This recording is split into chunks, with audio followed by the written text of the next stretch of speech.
Hola, esperemos que se encuentren bien, que hayan podido cursar estas y otras materias. Estamos terminando el cuatrimestre, nos queda poco tiempo y la verdad que fue una experiencia extraña estar dictando la materia y ustedes cursándola a través de un sistema sin conocernos la cara.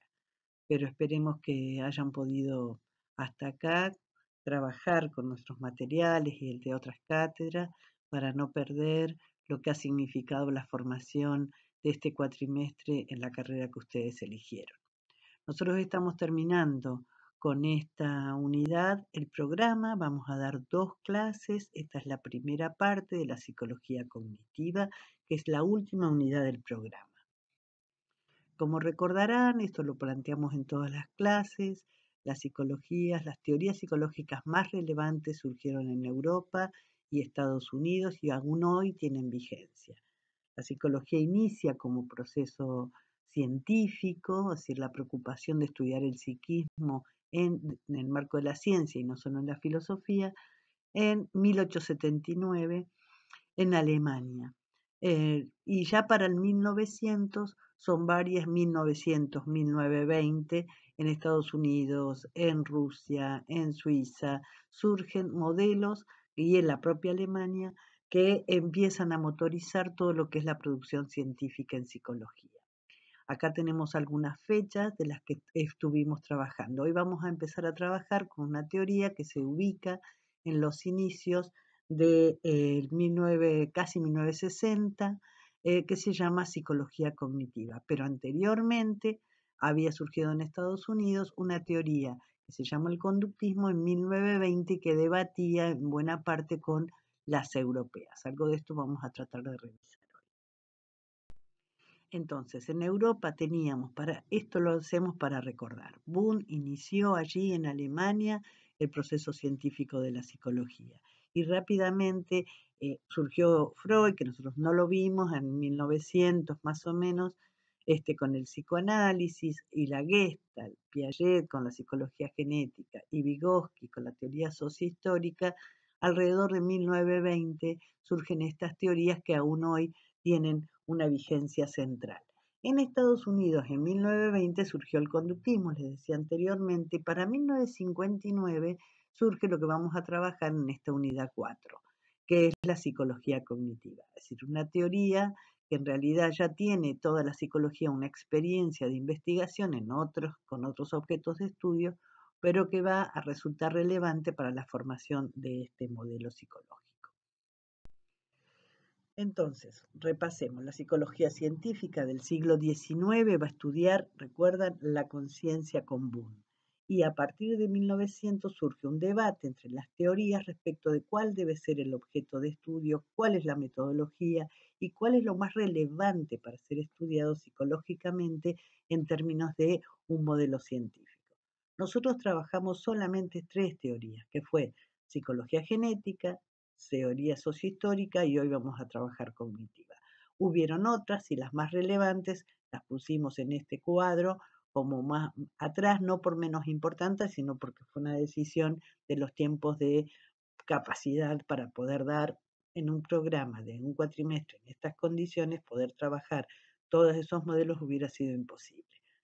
La Gestalt, el psicoanálisis y el conductismo que hoy un poquito vamos a ver, en realidad fueron modelos tan relevantes como los 3 que vimos nosotros, sobre todo para el campo de la docencia, que es lo que nos importa, pero también para el campo de la clínica. En el siglo XIX,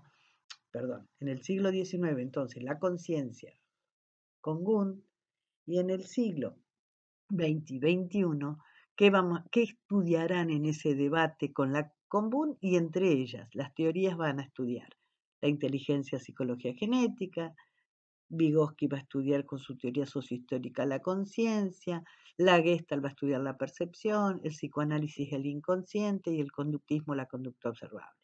La psicología cognitiva que vamos a ver hoy va a estudiar la mente. Y esto no es como un rompecabezas que así conforman entre ellos el psiquismo, es decir, no son pedacitos de un mismo psiquismo. Esto lo vieron en la bibliografía si la leyeron de la primera unidad. En realidad cada modelo considera cada teoría considera que está estudiando el eje central del psiquismo, por lo cual el debate que pudiera haber entre Gestalt y Vygotsky o entre el psicoanálisis y genética, o sea, entre estos modelos, siempre va a ser un debate respecto de qué es lo relevante y lo importante para ser estudiado científicamente del psiquismo. Entonces no se puede armar al sujeto o al psiquismo de a pedazos, sino que cada teoría considera que está estudiando lo más relevante, lo más específico del psiquismo. Por eso hablamos de debate entre teorías y no como un conjunto de parches que van armando pedacitos del psiquismo. Esta psicología cognitiva que vamos a empezar a estudiar hoy nace en Estados Unidos en más o menos 1959 y dada la trayectoria científica que ya tenía la psicología, no tiene que ver con un personaje. Ustedes vieron que vimos Piaget, Vygotsky, Boone, y si hubiéramos visto psicoanálisis, sí o sí, hubiéramos visto a Freud, si hubiéramos visto la Gestalt, hubiéramos visto a Kohler.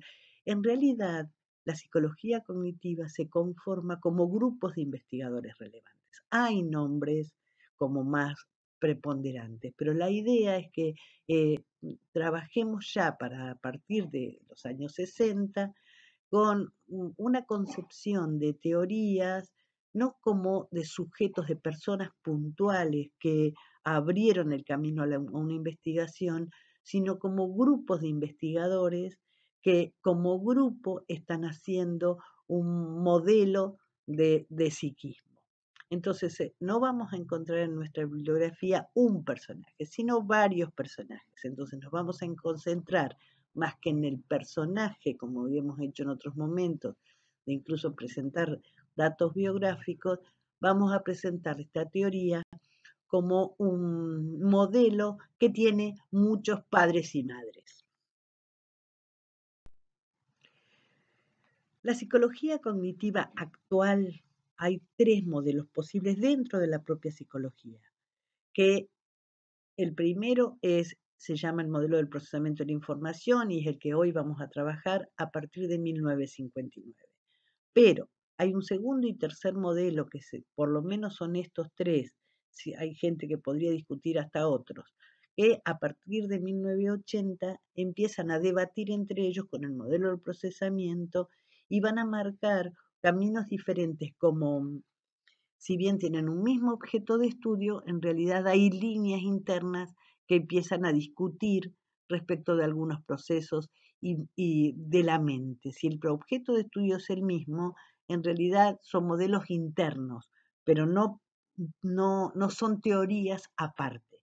Nosotros, el modelo narrativo y el modelo conexionista, que son el segundo y tercer modelo que estamos presentando acá, no lo vamos a trabajar en el programa, aunque en alguna bibliografía que ustedes tienen como obligatoria se los menciona. Nosotros vamos a estar trabajando fundamentalmente con el primer modelo que aún pervive y que tiene sus propias líneas de investigación. Pero vamos a presentar ese primer modelo solamente. En realidad, estos modelos trabajan con metáforas diferentes, es decir, comparan la mente con cosas diferentes y desde ahí pueden pensar cómo funcionaría nuestra mente. Entonces, la mente para el primer modelo se va a parecer a una computadora y esto es lo que vamos a desarrollar. Sin embargo, en los segundo y tercer modelo, que son el narrativo y el conexionista, van a comparar a la mente con un cuento o con el cerebro. Es decir, cómo funciona un cuento, cómo se arma un cuento sería el funcionamiento de nuestra mente, a semejanza. O cómo funciona un cerebro con las redes neuronales y demás, así funcionaría nuestra mente. Nosotros vamos a trabajar con el primer modelo que comparó a la mente con una computadora. No dice que la mente sea una computadora, sino que se parece a una computadora en alguna estructura, funciones, etc. En el contexto de surgimiento, ¿cómo es que surge esta teoría? Hay varias cosas para poder pensar. Una es un contexto histórico-político. Piense que para 1959, en el 45, se había terminado la Segunda Guerra Mundial con un fuerte poderío de Estados Unidos. y en realidad con una hegemonía que aún pervive de Estados Unidos en términos histórico-políticos y económicos. Ese es un contexto importante, que en ese contexto surgieron desarrollos científicos tecnológicos muy relevantes en ese país. Piensen que la Segunda Guerra incluso se había llevado las grandes genialidades corridas por Hitler, terminaron en Estados Unidos, o sea que allí se conformó un grupo de científicos y de gente capaz de construir tecnología en función, en buena medida, por motivos hasta militares y de defensa política, pero que permitieron la creación y desarrollo de computadoras electrónicas, que este fue uno de los avances más importantes, pero en términos de comunicación, en realidad todo se dio vuelta en aquellos años 60. Si bien las computadoras surgen en Inglaterra, eh, básicamente en la Segunda Guerra, eh, para controlar eh, a partir de esto lo que es la estructura y la estrategia nazi, entonces los ingleses buscaban un modo de espiar esto y encontraron en estas alternativas un modo de inteligencia militar para derrocar a Hitler. Los Estados Unidos participaron predominantemente en esa Segunda Guerra y todas esas creaciones terminaron siendo un impacto sumamente importante en la producción científico-tecnológica de Estados Unidos. Por otra parte, en el contexto en que surge este modelo del procesamiento de la información, están los propios desarrollos de la psicología europea, o sea, parte de lo que nosotros vimos. Vygotsky, Piaget, estuvo el psicoanálisis, y esta influencia que no solo ocurría en Europa, sino que buena parte de esos investigadores por la guerra habían terminado en Estados Unidos, influyeron en ese contexto de surgimiento. Y una cosa muy importante fue la propia crítica que hacen los psicólogos cognitivos al modelo imperante teórico de Estados Unidos, que era el conductismo, que entra en crisis y entra en crisis por las críticas que va a hacer esta psicología cognitiva inicial con este modelo del procesamiento. Consideramos que es importante, por eso, avanzar un poquito entendiendo qué era el conductismo para entender por qué surge la psicología cognitiva. En algún momento de nuestros programas, el conductismo conformaba una unidad completa. Hoy simplemente lo estamos presentando como un antecedente. Sin embargo, para el campo educativo, el conductismo tiene una potencia increíble porque impregnó fuertemente las prácticas educativas a partir de la influencia norteamericana en las cuestiones escolares. Es probable que ustedes hayan visto algunos detalles del conductismo en materias como pedagogía o didácticas que estén mencionadas como influencia de la psicología norteamericana sobre la enseñanza o sobre lo que significa el campo educativo. Por eso consideramos que era importante revisar los conceptos más mínimos que pudiera tener el conductismo, que por otra parte está en la propia bibliografía de la unidad. Entonces, el conductismo es una teoría norteamericana con la que la psicología cognitiva inicia su producción, enfrentándola, criticándola, poniéndose en la vereda de enfrente, porque son los propios investigadores que estudiaron y se formaron en universidades norteamericanas con formación conductista, quienes, aún habiendo sido formados en el campo del conductismo, se van a enfrentar a esos propios modelos de formación y conforman una nueva modalidad de pensar el psiquismo. Es decir, es gente de formación conductista que se revela al conductismo conformando una nueva teoría. ¿Qué va a plantear el conductismo? El conductismo también tiene varios modelos, pero lo más importante es que todos mantienen el mismo objeto de estudio. Entre los modelos más relevantes, hay varios más, se encuentra el clásico, que es como inicia el conductismo, y el operante, que es un poco más adelante en el tiempo, antes de los años 50 aproximadamente. Se llaman clásico y operante o clásico y neoconductismo, también lo pueden encontrar con ese nombre, que en realidad es importante que vean que se están refiriendo a unas peleas internas dentro del propio conductismo. Pero tanto el clásico como el operante lo que van a tener es el mismo objeto de estudio. Les pusimos acá unos nombres que por ahí están en la bibliografía y es importante que lo sepan. Pero fíjense, el primero de ellos, por eso es el clásico, es un autor que se llama John Watson, que muere en el 58 y su producción fue más o menos en los años 20. Mientras que el operante es un señor que se llama Skinner, que muere en el 90 y en realidad tiene una influencia muy relevante en el campo psicológico, educativo, político de Estados Unidos, al punto que si ustedes recuerdan cómo se llama el profesor o el maestro, es el director de la escuela de la serie Los Simpson, se llama Skinner en alusión a una parodia que le hacen a Skinner, Skinner, y desde allí el autor de esa serie de dibujos animados hace una crítica al modelo de Skinner. Pero fíjense la influencia que tuvo como para cobrar la importancia de que se convierta en un personaje de una historieta de una relevancia muy fuerte para Estados Unidos e incluso para el resto del mundo.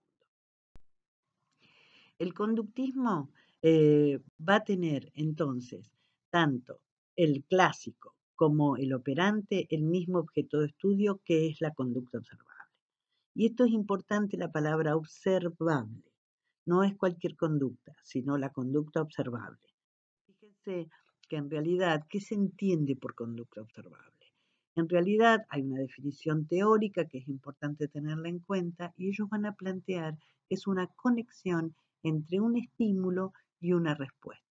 Es decir, que hay algo en el ambiente o en mi cuerpo que es la causa directa para que yo emita una respuesta. La definición teórica es un cambio de energía en el ambiente externo o en el cuerpo, que hace que todo lo que hago y digo y que es observable para otro, en realidad dependa de esos estímulos. La definición de cambio de energía quiere decir desde un grito hasta una consigna que nosotros le damos para que ustedes hagan un práctico, desde una multa que nos pone la municipalidad porque no pagamos un impuesto, desde todo estímulo es una acción que proviene del medio y me genera una conducta. Pusimos el cuerpo, porque si, bueno, tengo un dolor fuerte porque me golpeé en una pierna, voy a tratar de sentarme porque me dolió la pierna. Veamos unos ejemplos.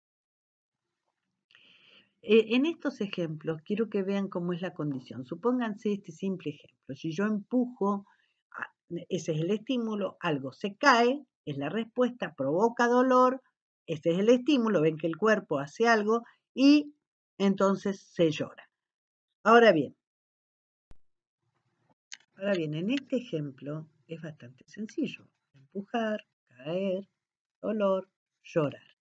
Ahora bien, si ponemos un ejemplo un poquito más complejo, hay alguien explicando, un profesor en este caso, que sería el estímulo. Hay un grupo de estudiantes escuchando, que sería la respuesta, y esa respuesta se supone que ustedes son como una caja vacía que están aprendiendo. En ese aprendizaje quedó guardada la información y entonces pueden rendir un examen bien. Ahora, esto se empezó a complicar por varias razones. Hay algo que me pregunta como, por ejemplo, ¿qué y cómo sienten o piensan los chiquitos que se cayeron? ¿Por qué se caen? ¿Porque lo empujó?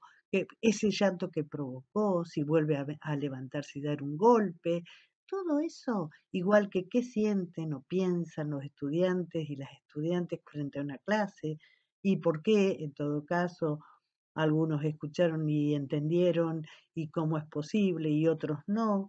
Lo mismo pasa con la lectura. A un conductista, esas condiciones internas no le importan, porque eso no es conducta observable. Lo observable es que se cayó, que lloró, que explicó, que escucharon y que rindieron examen.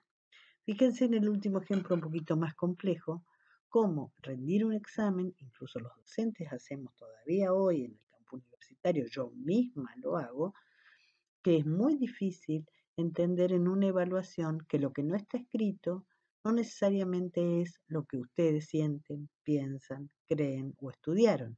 Hay una distancia entre la conducta que efectivamente realizaron observable, como es un escrito, a aquello que ocurrió interiormente. Todo esto que no es observable para un conductista no importa, simplemente porque tienen una mirada absolutamente positivista en la idea de que solamente se puede estudiar aquello que se pueda observar.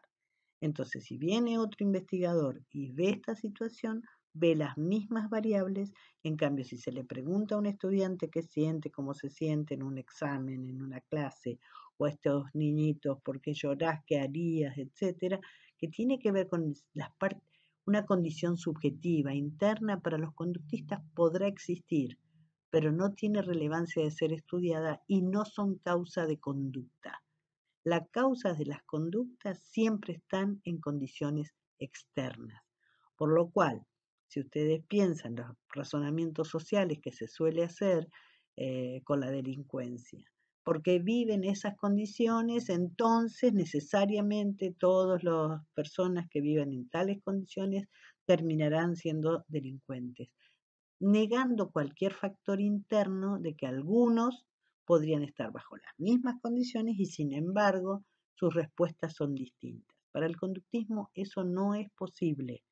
En realidad Watson decía, denme 20 niños y haré de ellos lo que yo quiera, desde un gran científico hasta un gran ladrón o un asesino, porque todo depende de las condiciones de los estímulos. Entonces, una condición clarísima para los conductistas que factores subjetivos no son causa de conducta y no se pueden estudiar científicamente.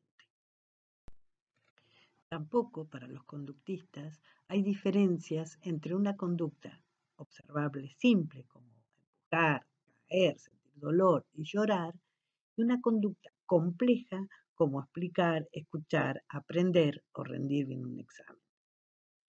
En realidad, para ellos el sistema de conductas, por qué actuamos como actuamos, es siempre el mismo y lo que hace un investigador es buscar cuál es el estímulo o los estímulos que provocaron determinada conducta, ignorando que hay conductas simples que se pueden explicar así, pero hay conductas complejas en las que entran variables subjetivas y desde ahí vienen las críticas de todos los modelos psicológicos.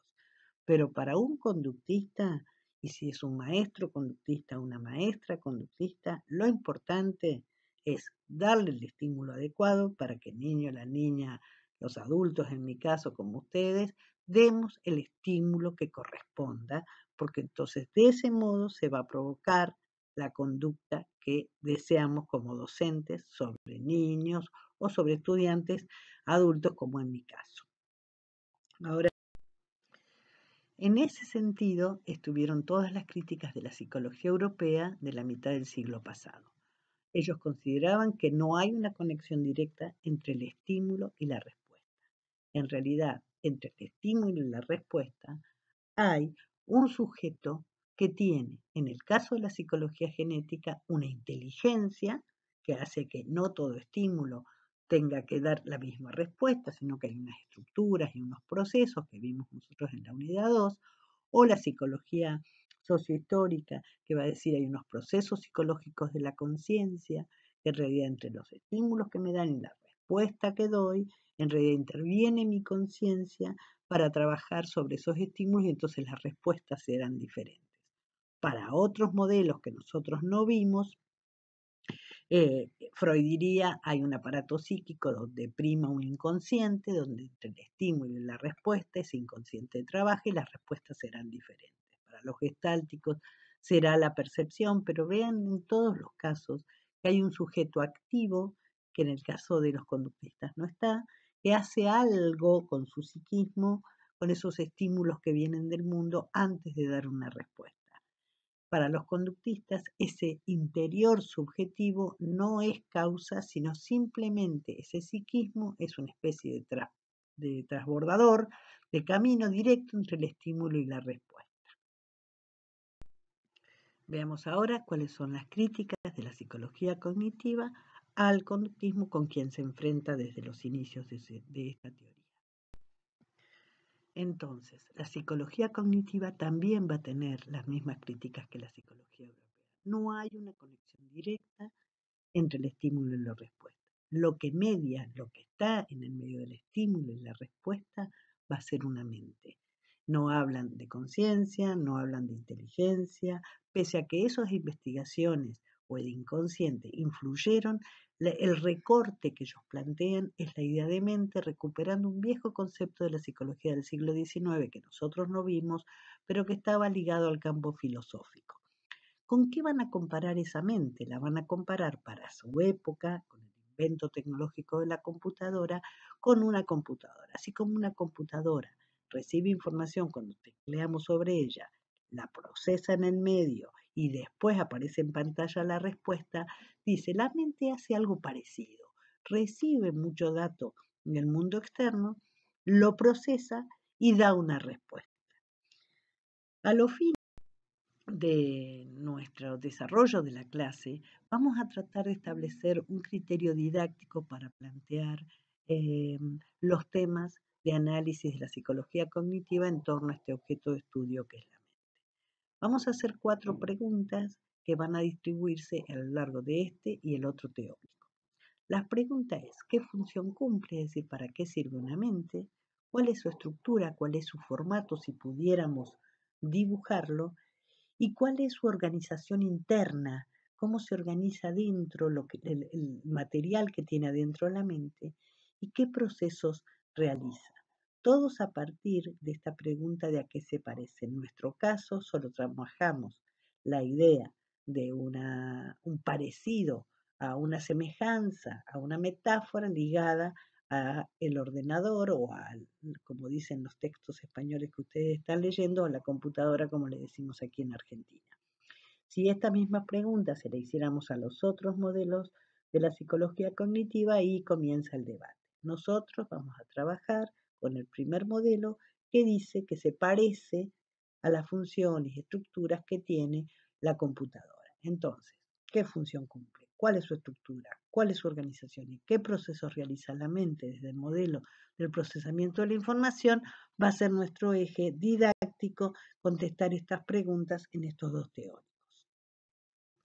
Bien, este modelo del procesamiento de la información entonces, que se parece a una computadora, vamos a hacer una síntesis de lo que va a ser ese planteo.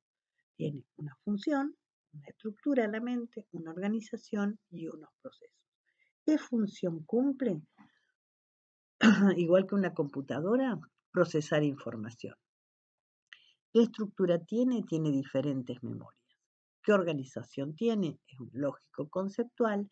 ¿Y qué procesos realiza? Muchos, pero nosotros solamente vamos a enunciar codificación de la información que viene de los estímulos, el almacenamiento y cómo hacemos para recuperar. Hoy vamos a trabajar fundamentalmente el primer punto, la función. Entonces, cuando hablamos de función de la mente, lo que estamos diciendo, ¿para qué sirve una mente? ¿Por qué tendremos una mente los humanos? Entonces, para los cognitivos, y les diría que hay cierto consenso en toda la psicología, más allá de los modelos, lo que hace la mente, el psiquismo, es recibir información del mundo, que estos serían los estímulos, tenemos esta mente y luego emitimos una respuesta. ¿Esa mente qué hace? Lo que hace es generar representaciones mentales de la experiencia, de la información que recibimos. Nuestra mente, así como una computadora, lo que nosotros cliqueamos en un teclado, no aparece directamente en la pantalla como en una máquina de escribir, que eso sería estímulo-respuesta, sino que se procesa y después recién aparece en pantalla lo que hemos cliqueado. Bueno, eso es generar una representación informática. En este caso, las representaciones son de orden mental. Ahora, ¿qué es entonces una representación? Si nosotros podemos pensar en partir esa palabra, representar, es volver a presentar algo que ocurrió, pero en un nuevo formato, en este caso, el formato mental. Cuando una foto pasa lo mismo, es una representación de una realidad. No es idéntico a la realidad. Una foto está en 2 dimensiones, la vida real en 3, los colores y demás, se parece, pero no es lo mismo. O sea que la representación mental se parece, pero no es lo mismo que lo que ocurre afuera. Un diputado es un representante del pueblo en el Congreso de la Nación. Lo representa, lo vuelve a presentar, pero todos sabemos, y esto parece hasta chistoso, que en realidad, bueno, entre la representación y el pueblo hay una distancia. Lo mismo ocurre con las representaciones mentales, algunas más próximas a la realidad tal cual ha sido y otras más alejadas, como en el caso de los diputados. ¿Cómo vemos esa distancia? No la vamos a saber nunca. Pero las personas tenemos en nuestra mente representaciones acerca de lo que nos pasa en la vida. Para decir representaciones, si es lo mismo que una idea, en realidad una idea, un concepto, un prejuicio, una teoría, son un conjunto de representaciones enlazadas entre sí que conforman unas relaciones. Las representaciones serían como las células es a un tejido, es la unidad mínima de análisis en la que se puede pensar qué es lo que hace una mente. Ahora bien, pensar en las representaciones, dice Stassies con una de las bibliografías que ustedes tienen, es pensar en ¿qué, cómo las clasifico? Todo lo que tengo en mi mente. Ella trabaja allí 3 criterios de clasificación. Está hablando de las mismas representaciones todo el tiempo, no son representaciones distintas. Es como decir, bueno, se me cayó todo, no sé, todas las fotocopias que tengo. Bueno, a ver, ¿cómo las clasifico? Las puedo clasificar por materia, por tamaño, por años cursados y años que tengo que cursar, por materias rendidas y sin rendir, por apuntes compartidos y apuntes personales. Son siempre las mismas hojas, pero tengo criterios de clasificación distintos. En el caso de las representaciones, lo que va a plantear esta Ciesco en ese material que ustedes tienen para leer, es que por lo menos habría 3 criterios para clasificar y que esas clasificaciones empujan a series de investigaciones distintas. Hay un criterio de clasificación que es por el contenido, de qué se trata la representación, es la naturaleza o el contenido, y ahí distinguen 3 cuestiones, procedimentales, semánticas y episódicas. Otra manera de clasificar esa cantidad de representaciones que tenemos en una mente es cómo la recupero, cómo la vuelvo consciente, cómo puedo recordarla de una manera explícita o implícita, o la otra manera de clasificar es cuáles son de las representaciones de las que puedo hablar, las puedo declarar, las puedo decir y cuáles no. De esto se trata la clase de hoy, ampliar cada uno de estos criterios para analizar qué entienden por estas clasificaciones. Vamos con el criterio contenido o naturaleza. Decíamos procedimental, semántico o episódico. Procedimental viene de procedimiento, semánticos viene de significado y episódico viene de episodios. Bien, procedimental.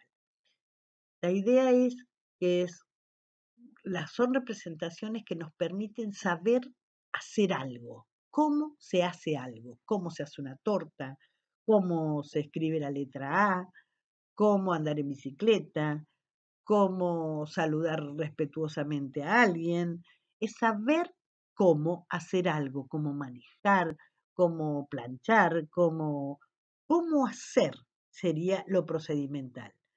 Los semánticos son representaciones que es saber que algo es tal cosa, saber que el 25 de mayo es una fecha patria para nuestra nación, saber que estamos en una época de pandemia, saber que la pandemia es un concepto diferente a una epidemia, saber que usar barbijos. No es, en cambio, lo procedimental es saber ponerse un barbijo, son 2 cosas distintas. Entonces, una cosa es saber que tengo que usarlo, eso es un conocimiento semántico, y otra cosa es saber cómo me lo pongo. Eso es procedimental, aunque esté refiriéndose al barbijo, pero son acciones diferentes. Y lo episódico es saber que yo hice algo. Yo cumplí los 15 años y pasé un momento hermoso o muy triste. Saber que yo me compré un barbijo de color violeta y no me gusta ese color porque me preocupa que se note tanto y no me queda bonito con el pullover rojo que me compré. Saber que yo soy una persona temerosa, saber que yo soy una persona valiente, saber que yo quiero a tal persona. La idea de un yo está refiriéndose a contenidos más subjetivos de nuestra vida personal. En realidad, el 25 de mayo, que es una fecha patria, no te involucra como persona, excepto que ese 25 de mayo sea el día de tu cumpleaños también. Entonces, no solamente sabes que es el día de tu cumpleaños, sino que sabes que es un día de la fecha patria que compartís y podés encontrarlo en un texto. Pero como vivencia, es un yo cumplo años ese día, es un saber qué, y la paso muy lindo si estoy con amigas, eso es episódico. Entonces, son representaciones que tenemos en la mente, son ideas en términos de conjunto que tengo respecto de contenidos diferentes. Veamos algunos ejemplos, un poco más para conservar un poco más la idea de lo que es un contenido. Entonces, decíamos, un saber cómo jugar a la pelota, cómo planchar, cómo leer, cómo cocinar, cómo, no sé, marcar un teléfono, es muy distinto un teléfono fijo que algunos celulares, saber bañarse, nadar o usar una computadora, es un saber que yo tengo cómo hacer algo. Puede ser muy simple o puede ser muy complejo. Por ejemplo, gran parte de nuestras evaluaciones sobre sus trabajos prácticos es discutir con ustedes en el aprobado o desaprobado o en las correcciones si saben escribir académicamente. Ese es un saber cómo. Ustedes pueden saber Piaget, Vygotsky, lo que tengan que producir por escrito, pero a veces lo que no saben es cómo escribirlo, porque eso es una habilidad de tipo procedimental para escribir de modo académico y no de modo coloquial. No es lo mismo escribir una carta a una amiga que escribir un informe académico de un trabajo práctico. Son procedimientos absolutamente distintos. Vamos con lo semántico. Entonces, si había procedimental, semántico y episódico, ¿qué es lo semántico? Decíamos el ejemplo el 25 de mayo, pero pueden pensar en cualquier contenido semántico, desde cómo hacer una cuenta, eh, conceptos muy generales, hasta cosas muy sencillas de que mi nombre es Mónica. Entonces va desde un dato hasta una gran teoría. A ver, sé que dice la teoría de relatividad y también sé que mi nombre es Mónica. Esos son representaciones semánticas. Es información respecto del mundo que puede ser muy compleja o puede ser simplemente un dato. Puede ir desde un dato hasta un conjunto de ideas, hasta un modelo teórico muy complejo en el área que sea. Eso es semántico. Mientras que en lo episódico, decíamos antes, hay un yo. Hay un yo.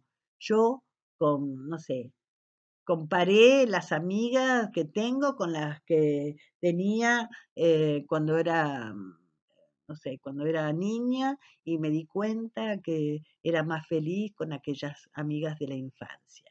Yo tengo miedo a las tormentas, le tengo temor al COVID. Eh, Fui muy feliz cuando pude ir a visitar a tal persona, etcétera. Pero hay un yo, hay una vivencia que está marcando que son contenidos de representaciones que se refieren a mi propia vida subjetiva. Esto sería lo episódico. Saber que yo sería una manera de sintetizar de qué se trata lo episódico.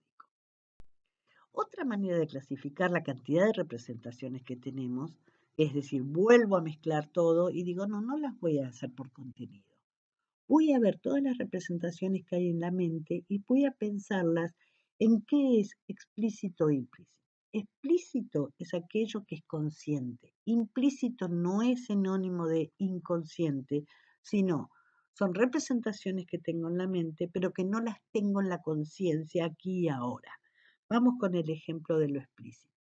Lo explícito es, yo recupero, es decir, traigo a mi conciencia con mucho esfuerzo, piensen en un examen, y con conciencia, alguna representación respecto de algo. Puede ser episódica, puede ser procedimental o puede ser semántica. En un examen, ¿qué les pedimos?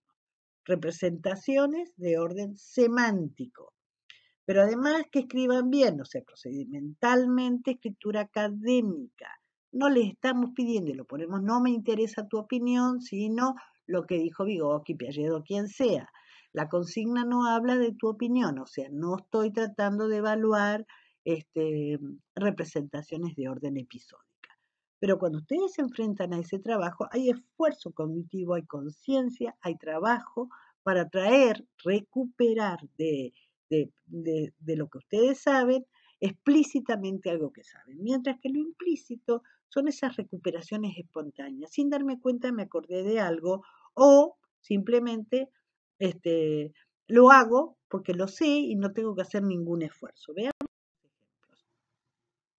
Si recordar explícitamente es con esfuerzo, mientras que implícitamente es espontáneo, yo me junto con una amiga y yo sé hablar si hablamos el mismo idioma. Eso es saber la diferencia entre café y té.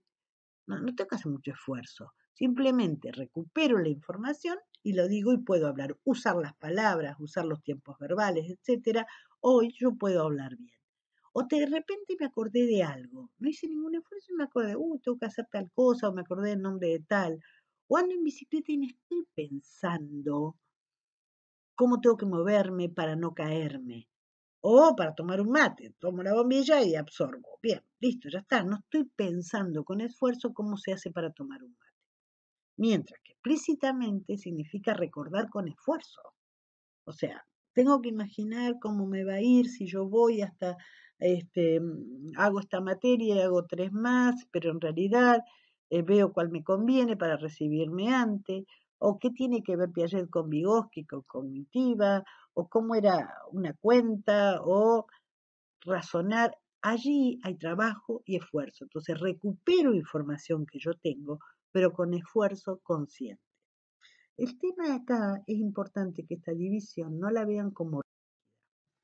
Miren, algo que es explícito en un momento puede volverse implícito en otro momento. Pensemos en esta idea de pedalear. Cuando se es niño, hay que hacer mucho esfuerzo para no caerse. Pero esto, por la práctica, en el caso de esto es una representación de orden procedimental, en realidad, con la práctica se vuelve implícita, porque yo pedaleo y no me caigo, no estoy pensando, ay, cómo tengo que poner el cuerpo. O sea, se ha vuelto implícita y se recupera y no me caigo. Ahora, si me dan una bicicleta diferente, con 4 ruedas y me toca acostar, probablemente tengo que hacer un esfuerzo explícito, decir, ¿cómo era que se pedaleaba? ¿Qué va primero? ¿Qué va segundo? En este ejemplo traje lo procedimental, pero uno puede pensarlo también en lo semántico, sobre todo en lo semántico e incluso en lo episódico, en el hecho de que algo que viví con mucha intensidad y mucha pasión explícitamente, se vuelve implícito y lo recupero a veces para pensar en un cumpleaños como aquel cumpleaños que tuve. Y en términos semánticos es muy importante pensar que algunas ideas, por ejemplo los prejuicios, todas seguramente consideran que no son prejuiciosas. Pero hay algunas ideas que se han vuelto prejuicios y que nos orientan la conducta. Se están recuperando de un modo implícito y vamos por la calle y vemos determinado tipo de personas y cruzamos la calle porque nos da miedo o al revés, tratamos de acercarnos porque nos parecen agradables. ¿De dónde sacamos la idea de agradable o peligroso? Si no es de una información implícita que se está recuperando ahí y me permite responder a una conducta, o sea, emitir una conducta sin esfuerzo de recordar quién es agradable o quién es temible. Entonces, más allá de que para los fines de esta materia estamos simplemente haciendo una clasificación, quiero que entiendan que los procesos de recuperación son mucho más dinámicos que esa simple división implícito-explícito.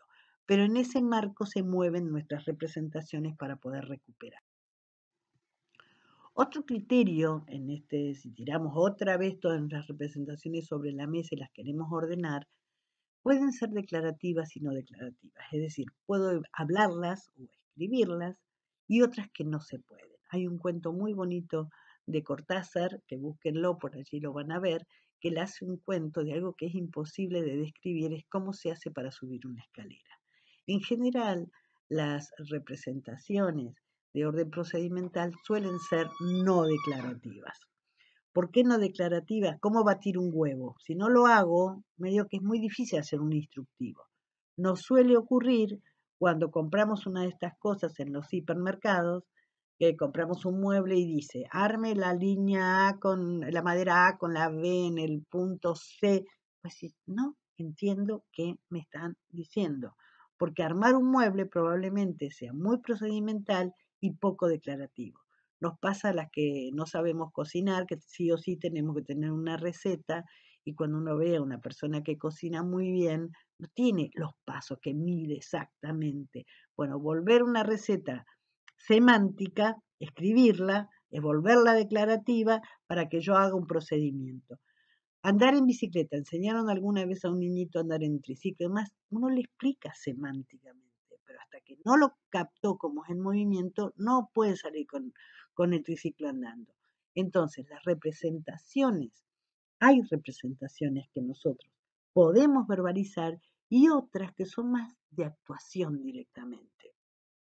En este sentido, esta Ciesco dice, las podemos clasificar como declarativas, las que se pueden volver palabra, oral o escrita, y las que no se pueden volver palabra.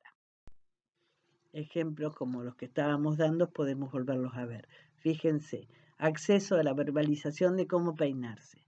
Es muy difícil plantear eso.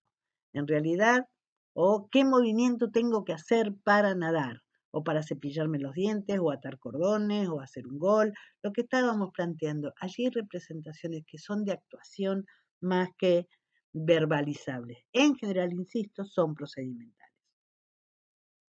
Mientras que las de verbalización, más ligadas a lo semántico, son más declarativas. Estoy hablando, estoy explicando, estoy escribiendo, sea música, sean palabras, pero que puedo volverlo palabra o símbolo, en el mejor sentido de lo que habíamos planteado con Vygotsky. Se pueden volver palabra.